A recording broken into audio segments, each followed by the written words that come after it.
मेरे महबूब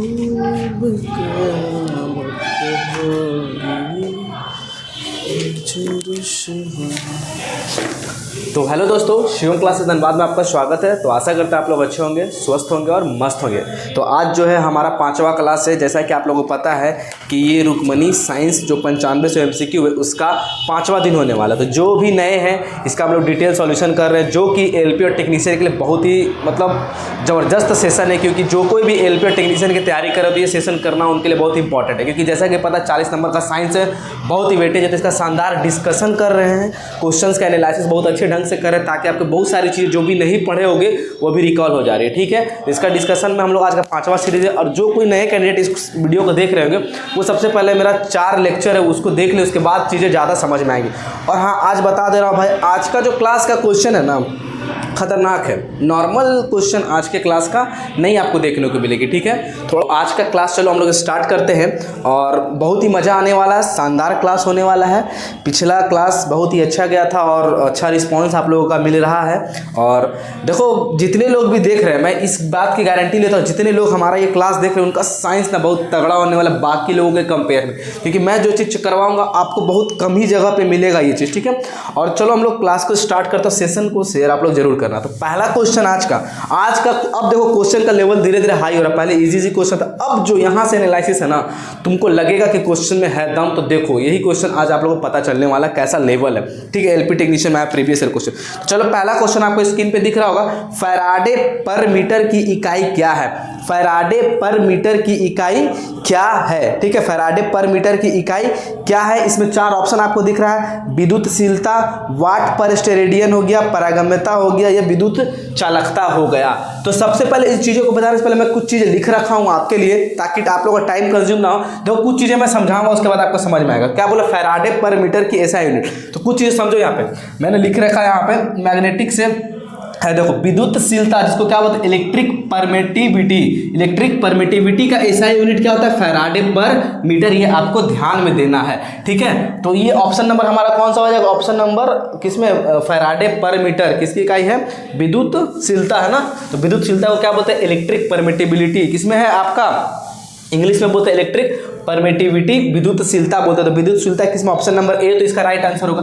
इस क्वेश्चन के लिए option number A is the right answer हो जाएगा। अब आगे चीजें देखो क्या क्या। अब बाकी ऑप्शंस को भी करें डील। अब देखो उसमें दिया हुआ है पारगम्यता। इसी को क्या बोलते हैं? चुंबकशीलता बोलते हैं। पारगम्यता को क्या बोला जाता है? चुंबकशीलता। इसको क्या से डिनोट किया जाता है? इसको म्यू से डिनोट किया जाता है। तो देखो चुंबकशीलता या पारगम्यता ऑप्शन नंबर 2 बाकी सबको डील कर रहा है। पारगम्यता को क्या बोलते हैं? Magnetic permeability. मैग्नेटिक परमेबिलिटी बराबर क्या होता है? B/H। बी को क्या बोलते हैं? चुंबकीय प्रेरण। क्या बोलते हैं हम लोग? चुंबकीय प्रेरण या मैग्नेटिक इंटेंसिटी बोल सकते हैं, यहाँ लिख दी है। फिर H को क्या बोलते हैं? चुंबकीय क्षेत्र का परिणाम। चुंबकीय क्षेत्र का कितना स्ट्रेंथ है ना, मैग्नेटिक फील्ड स्ट्रेंथ, मतलब चुंबक का जो क्षेत्र होता है उसका कितना स्ट्रेंथ पावर, उसको बोलते हैं। तो ये हो गया यहाँ पे। अब देखो B/H, तो B चुंबकीय प्रेरण को क्या बोलते हैं? न्यूटन पर एम्पियर मीटर होता है। चुंबकीय प्रेरण का ऐसा यूनिट क्या होता है? न्यूटन पर एम्पियर। ये एम्पियर करंट वाला याद रखना।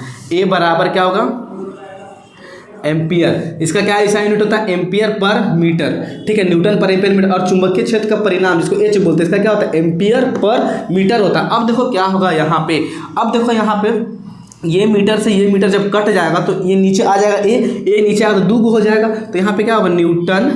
Newton ampere inverse two. ये भी लिख सकते हो। ये 2 चीज होगा। किसका?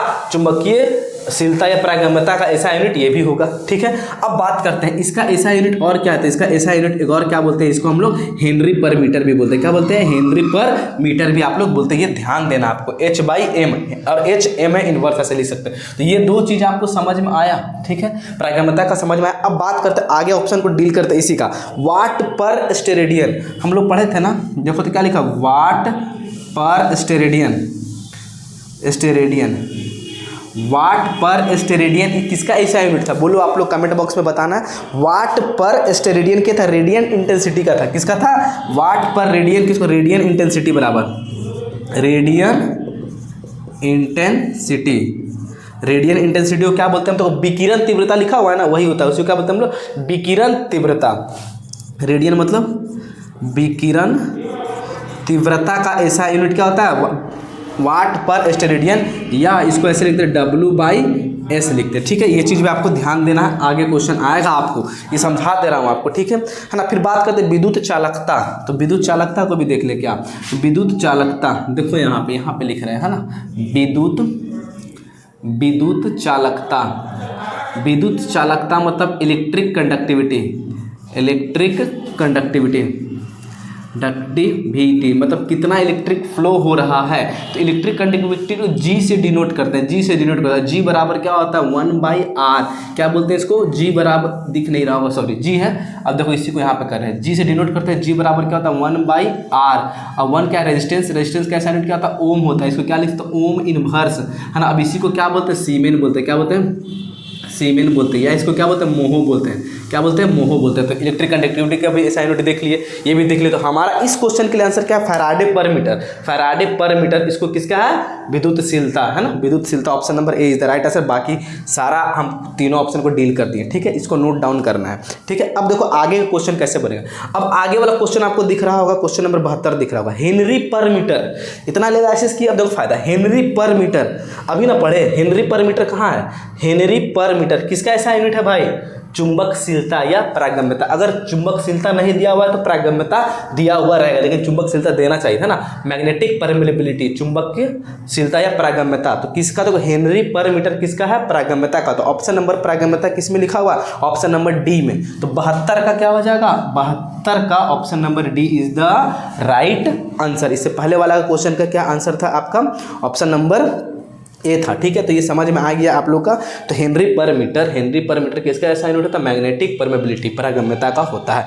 बाकी आपको विद्युतशीलता भी बता दिए हम लोग, विद्युतशीलता भी बता दी, इसी में वही ऑप्शन घुसा दिया, वाट पर रेडियन भी बता दो, तो समझ में। देखो इसको बोलते हैं एनालिसिस, चारों ऑप्शन इसी में बेस्ट आगे क्वेश्चन था, कैसे सॉल्व हो गया आराम से, इसीलिए मैं चीज़ों को पहले लिख दिया, ठीक है। तो चलो यहाँ पे मिटा दे रहे, ठीक है। तो आपका क्वेश्चन नंबर 71 का आंसर क्या हो जाएगा, आपका ए है, 72 का ऑप्शन क्या है, डी है, प्रागम्यता। हो गया, यहाँ तक समझ में आया। अब आगे क्वेश्चन चलते हैं।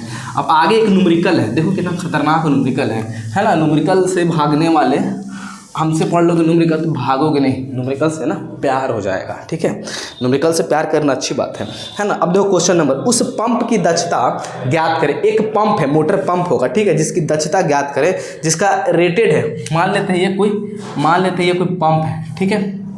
पंप सेट देखते हो गाँव में, है ना, तो कोई पंप सेट है, मान लेते हैं ये कोई पंप सेट है, ठीक है।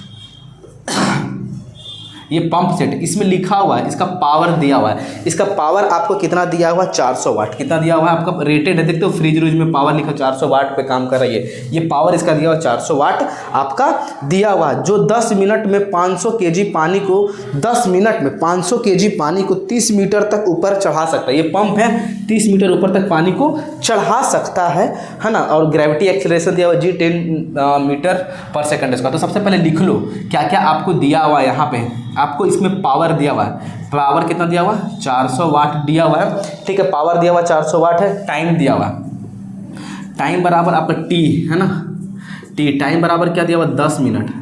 10 मिनट को सेकंड में बदलेंगे तो 60 से गुना करेंगे, है ना, 10 गुना 60 बराबर 600 सेकंड हो गया, ठीक है। हाइट कितना दिया हुआ है आपका, हाइट है आपका 30 मीटर, हाइट आपका कितना दिया हुआ, आपका 30 मीटर है ना। अब बात करते हैं, पावर दिया है, हाइट दिया है, ठीक है। मास एम, द्रव्यमान कितना दिया हुआ है, 500 kg पानी, और क्या क्या दिया हुआ है यहाँ पे, ये सब चीज़ें आपकी दी हुआ है। जी ग्रेविटी एक्सेलरेशन कितना दे, पृथ्वी के द्वारा जो एक्सेलरेशन लग रहा है 9.8 ना लेके 10 मीटर पर सेकंड स्क्वायर, ये दिया हुआ है। अब आपको बनाना है, तो बताना इसकी दक्षता, इफिशियंसी निकालना है। तो हम जानते हैं पावर के टर्म में है ना, तो इफिशियंसी बराबर क्या होता है, इफिशियंसी मतलब दक्षता, इसी को बोलते हैं, दक्षता को ऐसे डिनोट करते हैं, ठीक है। इफिशियंसी बराबर क्या होता है, आउटपुट पावर कितना निकल रहा है और इनपुट पावर, ठीक है। Output power by input power, output मतलब यूजफुल पावर, है ना, तो हम बोल सकते हैं output by input. Output by input तो होता है आउटपुट पावर या यूजफुल पावर, जो यूज हुआ, useful by input power, by input power. Input power मतलब क्या, जितना रेटेड है ना, ये यहाँ पे जितना आपका क्या है, इसका रेटेड पावर दिया हुआ है ना, या पावर रेटेड या पावर रेटिंग भी बोल सकते हैं यहाँ पे, पावर रेटिंग, यही तो दिया हुआ है, अब यही निकालना, इस फॉर्मूला का यूज़ हम लोग को करके निकालना। अब देखो कैसे इसका निकलेगा। तो सबसे पहले यहाँ पे हमको क्या चाहिए, यहाँ ऊपर में पावर कितना है ये तो पता है, इनपुट पावर कितना है आपका 400, यहाँ पे डाल दोगे। लेकिन ऊपर के लिए मेहनत करना होगा, यहाँ पे आउटपुट पावर कितना निकला, तो इसके थ्रू पावर आप लोग निकालोगे कि नहीं निकालोगे, ये तो दिया हुआ है।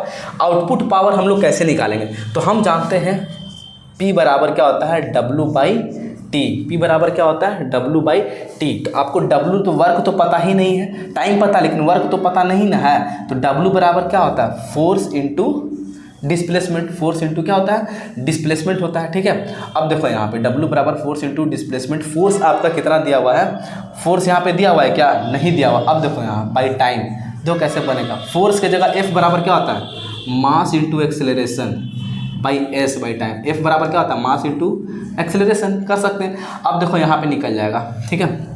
पावर आपका निकल जाता है, मास कितना है 500, ठीक है। एक्सेलरेशन कितना है 10 से कितना मीटर तक 30 मीटर तक। टाइम कितना है 600, काट दो 2 0 से 2 0, 6 5 30, 5 5 25, कितना हो गया यहाँ पे 250 वाट। आपका पावर कितना आ गया भाई, पावर आपका आ गया कितना 250 वाट आ गया। यहाँ पे पावर आपको कितना आ गया 250 वाट आपका पावर निकाल लिए। समझ में आया। तो देखो P बराबर कितना निकालिए, कितने मस्त तरीके से निकाले है ना। पावर आपका कितना आ गया यहाँ पे 250 वाट पावर आपने निकाल लिया। कौन सा पावर, ये यूजफुल पावर, इतना पावर आपको देगा। तो बस यहाँ पे पुट कर दो। तो आउटपुट पावर कितना निकाले हम लोग, यहाँ पे लिखें आउटपुट पावर यह 250 वाट है, 250 वाट है बटे इनपुट पावर कितना है हमारा रेटेड पावर कितना लिखा हुआ मशीन में 400 लिख दिया। इफिशियंसी निकालना परसेंटेज में, तो क्या करेंगे 100 से गुना करेंगे, ठीक है। ये 2 0 से ये 2 0 कट गया, 4 से ना 4 6 जा 20, 4 बचा 1, 4 2 जा 8, 4 5 जा 20, 62.5 आ रहा है। किस ऑप्शन में है 62.50 है, ठीक है। तो परसेंटेज ये आपका आंसर है। ऑप्शन नंबर किस में है भाई, option number B is the right answer. Option number B is the right answer question number 73 का। समझ में आया। तो इस तरह ये क्वेश्चंस बनेगा। पहले गिवन लिखो, फिर देखो ये चीज़ जो मेन है ना ये आपको आना चाहिए। ये सब करवाया फार्मूला, ठीक है। तो चलो आगे चलते हैं, ठीक है। तो बताना भाई कैसा लगा न्यूमेरिकल सॉल्व करके, मज़ा आया कि नहीं आया, ठीक है। और कमेंट करो, बहुत अच्छे अच्छे लोगों ने कमेंट भी किया है, ठीक है। और क्लास को रेगुलर रखेंगे, टेंशन मत लो। तो आगे का क्वेश्चन देखते हैं। निम्नलिखित में से कौन सा व्युत्पन्न इकाई है। इकाई मतलब क्या है ना, एसआई यूनिट। अब देखो व्युत्पन्न 2 तरह का इकाई होता है, एक मूल राशि और एक व्युत्पन्न राशि। मूल राशि जो स्वतंत्र होती है, किसी पे डिपेंड नहीं करती है। व्युत्पन्न जो मूल राशियों पे डिपेंड है, जैसे लेंथ का एसआई यूनिट मीटर, मीटर किसी पे डिपेंड है नहीं। द्रव्यमान का एसआई यूनिट केजी, केजी किसी पे डिपेंड है। तो सबसे पहले समझो फंडामेंटल यूनिट, सबसे पहले राशियाँ समझो, फिजिकल क्वांटिटी है ना। सबसे पहले आपको राशियाँ यहाँ पे समझा दें। तो राशियाँ 2 होता है, तो 7 राशि, तो राशियाँ जो होती हैं quantity, physical quantity. SI unit में कितनी फिजिकल क्वांटिटी है, फिजिकल क्वांटिटी। हाँ तो देखो कितना होता है, 7 फंडामेंटल होती है, 7 फंडामेंटल क्वांटिटी हो गया। और 7 को फंडामेंटल क्वांटिटीज को मूल राशि बोलते हैं, मूल राशि जो किसी पे डिपेंड नहीं करेगी। और 2 पूरक राशि, सप्लीमेंट्री क्वांटिटी, सप्लीमेंट्री क्वांटिटी हो गया है ना। पूरक राशियाँ, पूरक या समपूरक भी बोलते हैं, समपूरक राशियाँ, ठीक है। अब देखो क्या हुआ। तो राशियाँ टोटल बोला जाए तो 9 गो होती है ना। फिजिकल क्वांटिटी टोटल 9 गो होती है ना। कितना होती है 9 गो है ना, मूल मात्रा, ठीक है। इसी 9 गो से आगे मिला है। अगर ऑप्शन में 9 रहा तो सबसे पहले 9 को मारेंगे, नहीं रहा तो पहले 7 मारेंगे। तो 7 मूल राशि होता है। सबसे पहले लंबाई का, पहला क्या लेंथ का ऐसा यूनिट मीटर, फिर लेंथ के बाद मास, द्रव्यमान का ऐसा यूनिट केजी, फिर टेम्परेचर का ऐसा यूनिट केल्विन, फिर इलेक्ट्रिक करंट विद्युत धारा, इलेक्ट्रिक करंट का ऐसा यूनिट एम्पियर। 4 को हो गया, इलेक्ट्रिक करंट हो गया, टेम्परेचर हो गया, मास हो गया, और क्या होता है यहाँ पे पदार्थ की मात्रा 2 और है ना, विद्युत धारा, टाइम हो गया, सॉरी टाइम का ऐसा यूनिट, हाँ टाइम का ऐसा यूनिट क्या होता है सेकेंड होता है। फिर पदार्थ ज्योति तीव्रता, ल्यूमिनस इंटेंसिटी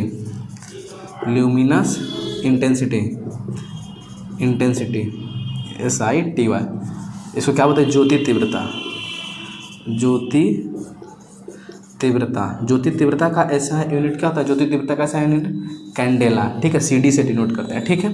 फिर आपका इसका पदार्थ की मात्रा,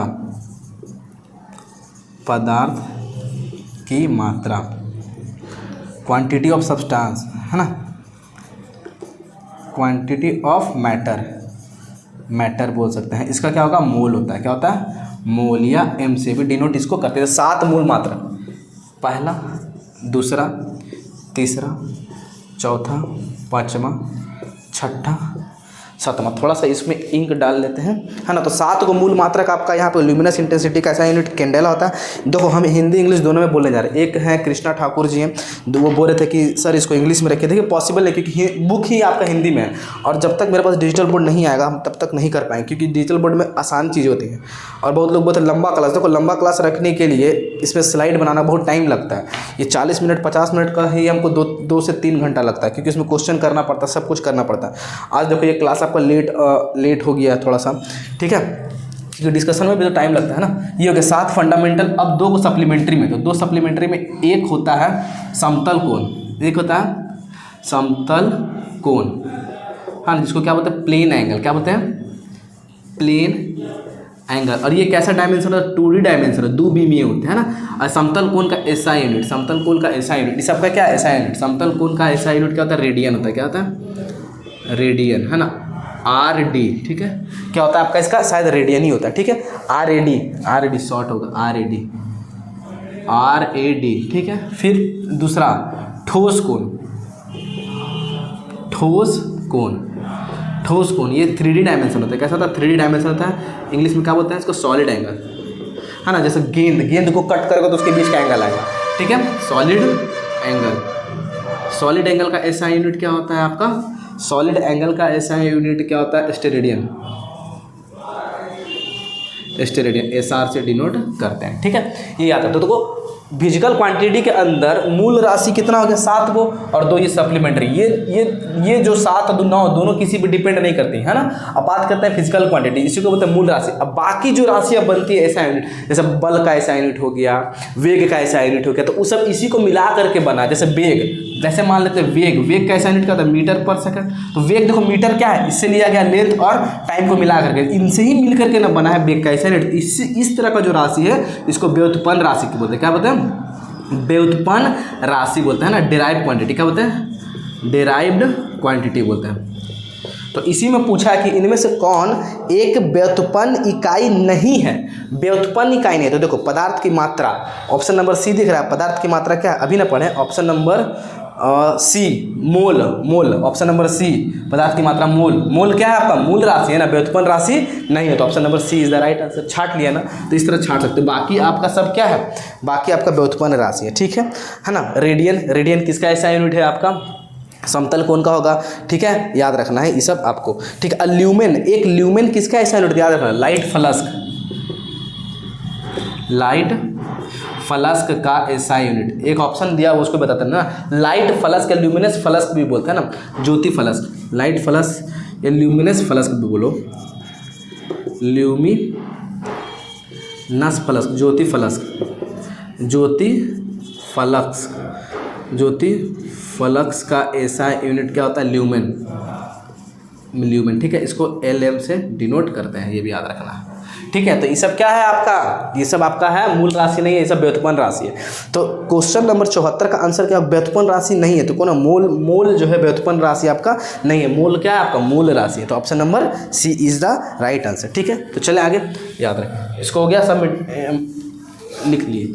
चलो, तो चीज़ पता चला। क्वेश्चन आएगा कि टोटल SI पद्धति में कितनी राशियाँ होती है? तो 9। अगर 9 नहीं है तो 7, और 9 7 दोनों है तो किसको प्रायोरिटी मारना है आपको? 9 को मार देना है, ठीक है। ये याद रखें। चलो आगे बात करते हैं। निम्नलिखित विकल्पों में से किस विकल्प की SI इकाई नहीं होता है?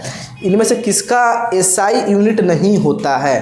तो देखो, तो आवृत्ति, ऑप्शन नंबर A, आवृत्ति का SI यूनिट हर्ट्ज जो होता है। आवृत्ति मतलब फ्रीक्वेंसी। ऑप्शन नंबर A की बात करते हैं, आवृत्ति। फ्रीक्वेंसी का SI यूनिट क्या होता है? हर्ट्ज, HZ, ठीक है। ऑप्शन नंबर A ये हो गया। B, पदार्थ की मात्रा, पदार्थ की मात्रा, अभी ना बताएं पदार्थ की मात्रा कैसा यूनिट क्या होता है, मोल होता है। देखो ऑप्शन नंबर सी किसका है, विद्युत धारा। विद्युत धारा आई से करंट का ऐसा यूनिट क्या होता है, एम्पियर होता है ना। करंट का ऐसा यूनिट क्या होता है, एम्पियर होता है।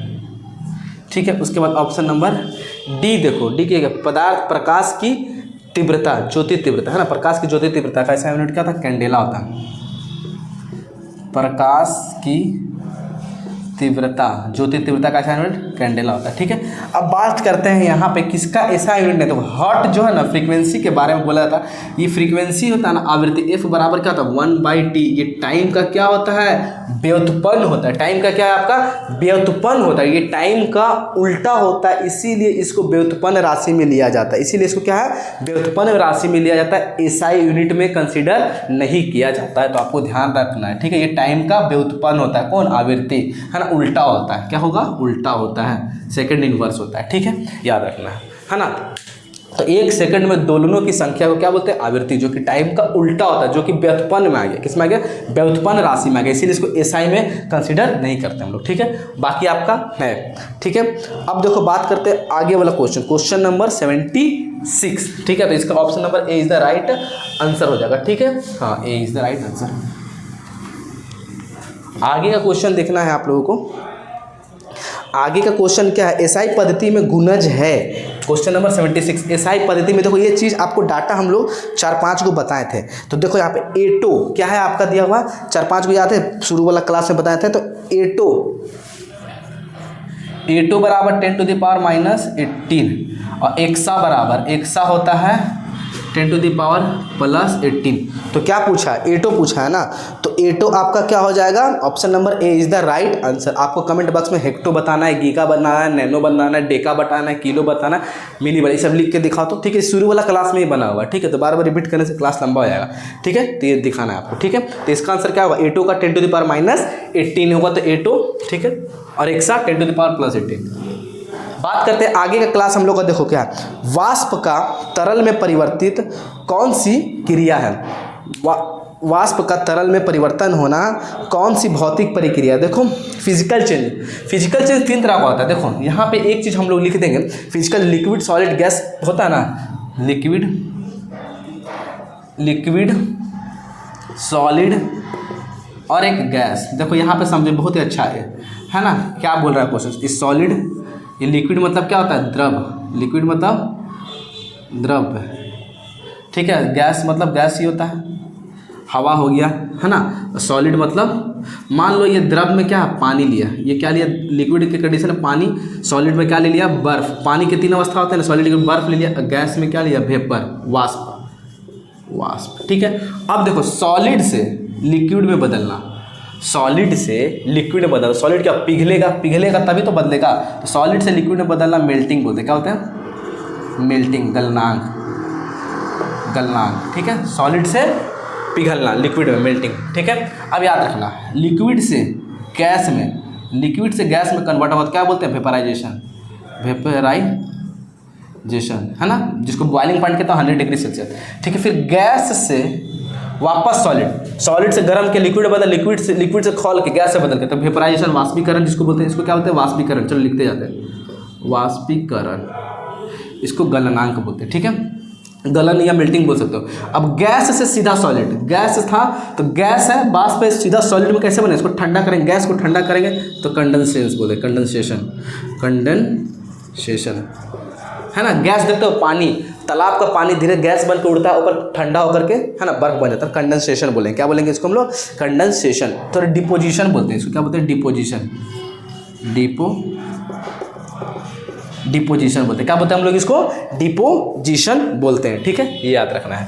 अब देखो कुछ उल्टा पढ़ते हैं। अब यहाँ देखो, सॉलिड से गैस, कोई भी चीज़ सॉलिड है, सॉलिड से सीधे गैस में परिवर्तित हो जा रहा है, लिक्विड में हुए बिना, तो इसको क्या बोलते हैं, सब्लिमेशन। क्या बोलते हैं, सब्लिमेशन। ऊर्ध्वपातन, क्या बोलते हैं, ऊर्ध्वपातन। तो ऊर्ध्वपातन का एग्जाम्पल क्या होता है, जैसे कपूर, कपूर में होता है नेपथलीन की गोली, नेपथलीन कपड़ा में है, देखो कपड़ा में नेपथलीन का गोली रखो, सॉलिड रहता है, गैस में बदल जाता है, इसी प्रोसेस को सब्लिमेशन बोलते हैं। फिर अब गैस का, फिर आपका गैस है, कोई गैस सीधे गैस को क्या करेंगे, ठंडा करेंगे तो क्या होता है, गैस लिक्विड नहीं बदल। जैसे मान लो कुकर है, कुकर के ऊपर गैस निकाल रहा है, गैस को हाथ ऐसे रखेंगे तो धीरे जाके क्या होता है, ठंडा होकर क्या होता है, पानी में बदल जाता है। तो गैस पानी में बदला, गैस पानी में बदला, ठंडा होकर इस प्रोसेस को क्या बोलते हैं, कंडेंसेशन बोलते हैं। क्या बोलते हैं, कंडेंसेशन बोलते हैं, याद रखना, कंडेंसेशन है ना, कंडेंसेशन को संघनन बोलते हैं। क्या बोलते हैं, संघनन बोलते हैं, ठीक है, याद रखना। अब लिक्विड का सॉलिड में, कोई लिक्विड है, कोई पानी है, पानी सॉलिड में, घर में बोतल में पानी रखे, फ्रिज में पानी सॉलिड में बना, तो उस प्रोसेस को क्या बोलते हैं, फ्रीजिंग। तो फ्रिज में रखो, फ्रीजिंग,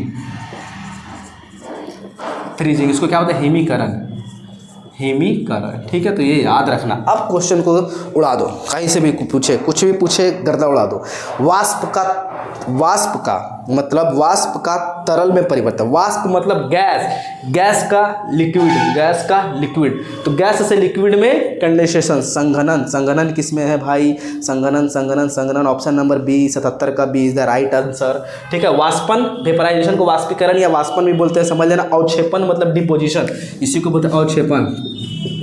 हिंदी इंग्लिश दोनों समझ में आ गया, दोनों भाई खुश, हिंदी भी खुश, हिंदी भाई भी खुश, इंग्लिश भाई भी खुश, सब लिख दिया भाई बाइलिंगुअल। कहीं पे आपको इस तरह बाइलिंगुअल क्लास नहीं मिलेगा ढंग से, ठीक है। तो इसलिए घबराओ मत कि इंग्लिश में कराओ चाहे हिंदी में, मैं दोनों लेकर के कोशिश करता हूँ, ठीक है, ताकि इस हिंदी वाले को भी हो जाए। तो ये मिटा दे रहे हैं, ठीक है। तो इससे देखो कितना क्वेश्चन बनेगा। अब आगे इससे एक भी क्वेश्चन आएगा तो आपको छूटने वाला नहीं है, ठीक है। अब बात करते हैं, क्वेश्चन नंबर अगला है, अंतर्राष्ट्रीय प्रणाली एसआई के अनुसार आयाम की इकाई क्या होता है। आयाम मतलब समझते हो, आयाम का मतलब क्या होता है। तो आयाम के बारे में हम लोग यहाँ पे पढ़ने वाले हैं। आयाम, कोई एक पेंडुलम देखो, बॉब, तो देखो कोई मान लो एक स्ट्रिंग है, कोई एक मान लो ये यहाँ से एक धागा को क्या बोलते हैं हम लोग, स्ट्रिंग बोलेंगे। धागा को क्या बोल देंगे, स्ट्रिंग मतलब धागा, ठीक है। स्ट्रिंग मतलब क्या, धागा से आप बॉब बांधा गया, बॉब है ना, बॉब है ना, इसको क्या बोलते हैं, बॉब या लोलक, अब देखो ये जो अभी इस पोजीशन पे है ना, इसको बोलते हैं, इसको क्या बोलते हैं, बगल में यार शटर है ना, उठाना पड़ता है। तो देखो मान लो ये है कुछ रिजिड बॉडी, यहाँ से एक धागा लटकाया गया जिसको स्ट्रिंग बोलते हैं। यहाँ पे एक बॉब मतलब लोलक को लटकाया, घड़ी का पेंडुलम समझो यहाँ पे। तो ये अभी जो पोजीशन मैंने इसको क्या होता है, मीन पोजीशन, क्या बोलते हैं, मीन पोजीशन, माध्य स्थिति, माध्य स्थिति। अब इसको यहाँ से पकड़ कर उठा के यहाँ पे लाए, यहाँ पे अधिकतम, यहाँ पे जहाँ तक अधिकतम जाए बॉब, अब यहाँ पे बॉब चल गया, ठीक है। मान लो 5 सेंटीमीटर, क्या 5 सेंटीमीटर की डिस्टेंस कवर का। अब ये जो पोजीशन पाया ना, इस जो पोजीशन पाया इसको क्या बोलते हैं, एक्सट्रीम पोजीशन, सबसे ज़्यादा एक्सट्रीम पोजीशन, अधिकतम स्थिति है ना, एक्सट्रीम को चरम स्थिति, एक्सट्रीम पोजीशन, इसको क्या बोलेंगे हम लोग, चरम स्थिति, 5 सेंटीमीटर। तो देखो किसी भी पिंड का या किसी भी ऑब्जेक्ट का अपने माध्य स्थिति से एक्सट्रीम स्थिति तक, माध्य स्थिति से चरम स्थिति तक पहुँचने में जो डिस्टेंस कवर करे उसी को बोलते हैं, क्या बोलते हैं, इसी को बोलते हैं आयाम। क्या बोलते हैं, आयाम। अब ये आयाम क्या चीज में है, लेंथ है ना, आयाम एक प्रकार का लेंथ है, लंबाई है ना, मीन पोजीशन से एक्सट्रीम पोजीशन के बीच का डिस्टेंस को आयाम बोलते हैं। और आयाम क्या चीज में है, मीटर या सेंटीमीटर। तो आयाम का ऐसा यूनिट क्या होगा, लेंथ ही है ना एक तरह का, ये क्या लेंथ ही है, तो इस तरह क्या होगा, आयाम का ऐसा यूनिट क्या होगा, मीटर होगा। क्या होगा, मीटर होगा, क्योंकि एक तरह का लंबाई है, लेंथ है। अगर इसको वेव में दर्शाना हो तो वेव में कैसे दर्शाएंगे, ये मान लो वेव है, तो यहाँ से क्या होगा, मीन पोजीशन ये वाला यहाँ पे, अब यहाँ से गया तो मैक्सिमम कहाँ तक गया, यहाँ तक गया, तो यहाँ से ये वाला डिस्टेंस कैसे नापेंगे, इसी को क्या बोलते हैं हम लोग, एम्पलीट्यूड, आयाम बोल देंगे। क्या बोल देंगे इसको, आयाम हम लोग बोल देंगे। इसी को इंग्लिश में क्या बोलते हैं, एम्पलीट्यूड। और एम्पलीट्यूड क्या एक तरह का डिस्टेंस है, क्या एक तरह का आपका डिस्टेंस। समझ में आया कि नहीं आया, ठीक है।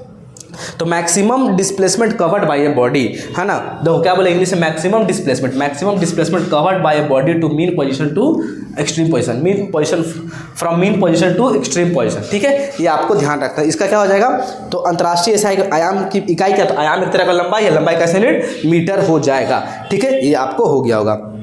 अब देखो यहाँ पे फैराडे दिया हुआ, तो फैराडे इलेक्ट्रिक कैपेसिटेंस। अब फैराडे किसका ऐसा यूनिट, इसका तो होगा।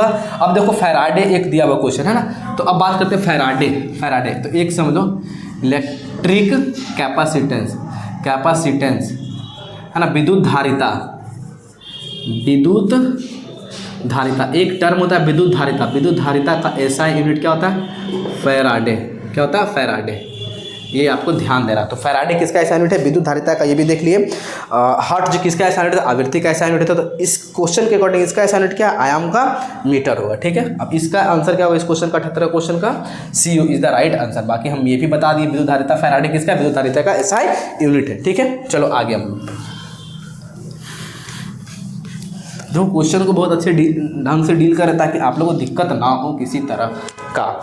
ठीक है, अब बात करते हैं किसी भी भौतिक संकेत को विद्युत संकेत में बदलने के लिए जो उपकरण यूज करते हैं उस उपकरण का क्या नाम है? मतलब कोई भी भौतिक संकेत है ना, फिजिकली कोई संकेत है, उसको इलेक्ट्रिक सिग्नल में कन्वर्ट करने में जो उपकरण जो डिवाइस यूज होता है उस डिवाइस का क्या नाम है? तो दो चीज़ मैं आपको बताऊंगा, एक एम्पलीफायर है और एक ट्रांसड्यूसर है। ठीक है, एक एम्पलीफायर है और एक ट्रांसड्यूसर। तो याद रखना transducer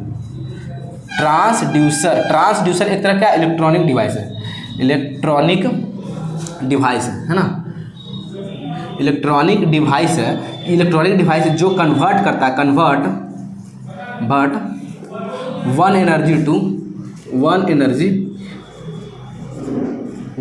to another energy.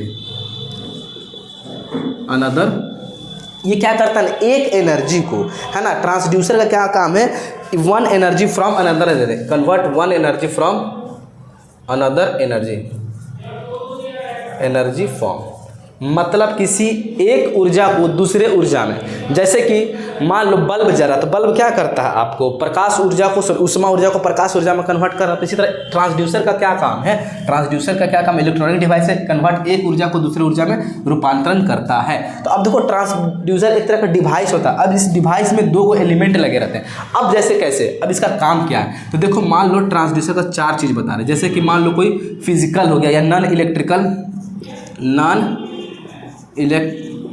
Quantity. Non electrical हम लोग क्वांटिटी लेते हैं, कोई फिजिकल संकेत हो गया नॉन इलेक्ट्रिकल क्वांटिटी, या भौतिक संकेत इसी को बोलो, जैसा भी दिया बुक में भौतिक संकेत। कोई भी मान लो भौतिक संकेत है। ठीक है, कोई भी भौतिक संकेत। अब ये ट्रांसड्यूसर डिवाइस जो होता है ना, इसमें दो एलिमेंट लगा हुआ रहता है। एक सेंसिंग एलिमेंट क्या लगा रहता है?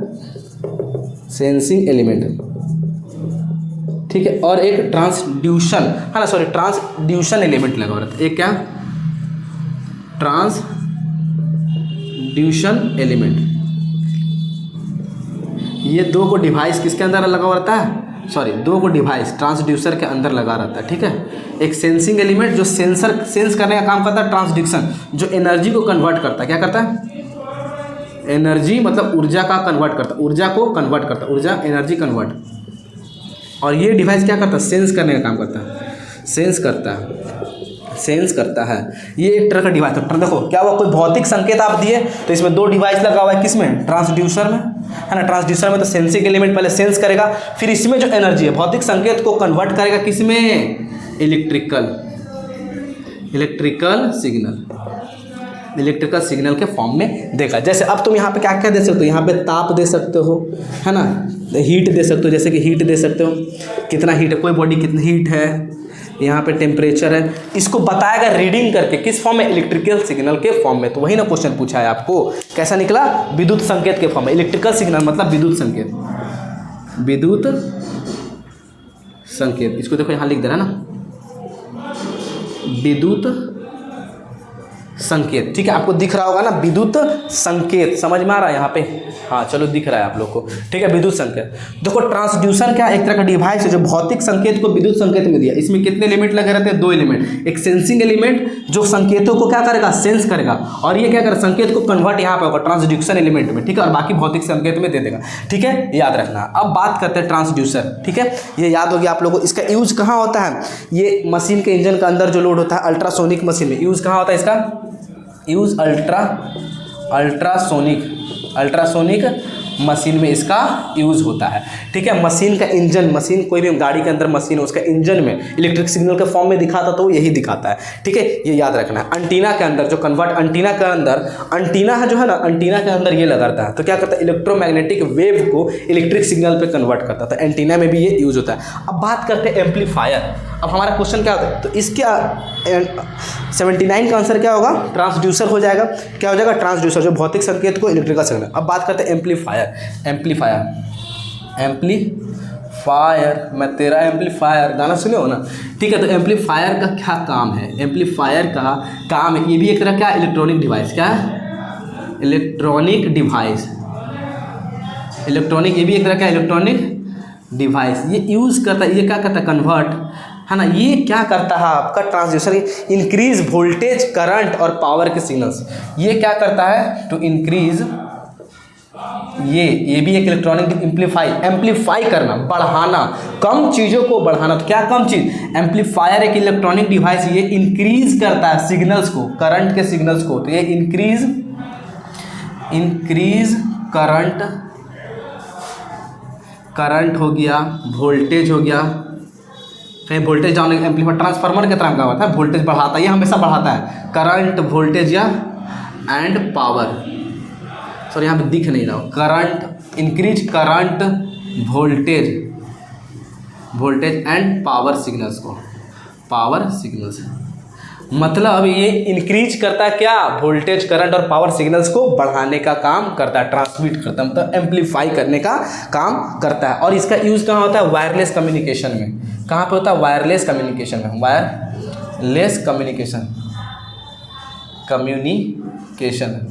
जैसे मान लो एक गांव से दूसरे गांव में, है ना, फ़ोन लगा हुआ है, वायरलेस कम्युनिकेशन, तो क्या करेगा, तो यहाँ पे सिग्नल्स कम पकड़ रहा हो तो एम्पलीफाई लगाएगा, या वोल्टेज, करंट या पावर को बढ़ाएगा ताकि वहाँ तक पहुँच जाए। तार तो जुड़ा हुआ नहीं ना, तो क्या करेगा, वायरलेस कम्युनिकेशन करने के लिए, है ना, तो ये होगा एम्पलीफाई लगाता है। एम्पलीफाई क्या करता है, पावर, वोल्टेज या करंट को क्या करता है, आवृत्ति को बढ़ा देता है, ठीक है। वायरलेस कम्युनिकेशन या ऑडिएबल कम्युनिकेशन जहाँ भी हो वहाँ पे इसका यूज़ करते हैं, ठीक है, याद हो गया।